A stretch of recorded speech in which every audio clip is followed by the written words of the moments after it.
All right, so for our third and last problem from this review guide, we have the equation H2S, so hydrogen sulfide plus oxygen yields 2 waters and 2 sulfur dioxides. We're going to need to look in our review guides, or I'm sorry, not our review guides, but our reference sheets to obtain our delta H's for all of these things. We don't really have to worry about this because that's oxygen in its standard state. Any element in its standard states, delta H0 is going to be, or delta H naught is going to be 0.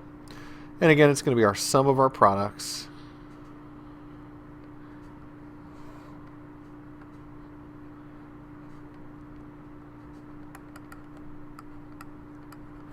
minus the sum of the delta H of our reactants.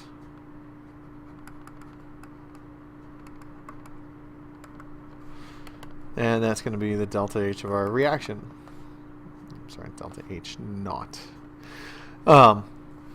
So if we look at this, we're going to have 2 times whatever it is going to be for water in liquid form, plus 2 times whatever it's going to be for gaseous sulfur dioxide, minus whatever it's going to be for 2 H2S's. Not H2O, H2S.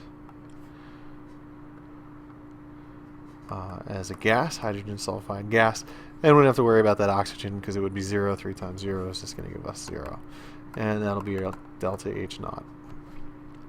So then if we go and look in our books to find out what our delta H is, or heat of formation for water, it's going to be 285.8 kilojoules. Careful that make sure you're looking at liquid water because I think it's in there for steam and even possibly ice as well.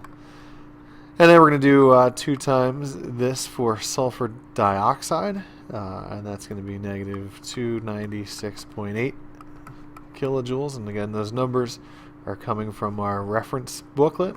I'm not pulling these out of the problem. I'm not memorizing these things. There's not a magic chem fairy whispering in my ear what these numbers are. I'm just looking them up. And then we're going to do subtract from that 2 times H2S. You might give up finding H2S because you're looking in the hydrogen section. This is actually in the sulfur section. So 2 times negative 20.6 kilojoules, and that's going to be our delta H naught. If I throw this in the old calculator, we should end up with a delta H naught of negative 1124 kilojoules. And this means that when this reaction is undergone, the amount of energy in the bonds of our reactants is actually greater than the amount of energy in the bonds of our products. So when we're making the products, we don't need as much energy, so that's why energy escapes, energy leaves, it's exothermic. That's why we have that negative there. So if we were holding this reaction in a palm of our hand in some sort of a beaker, it would feel warm, it would feel a little toasty. So that is that problem. That concludes these review guides. All right, good luck tomorrow.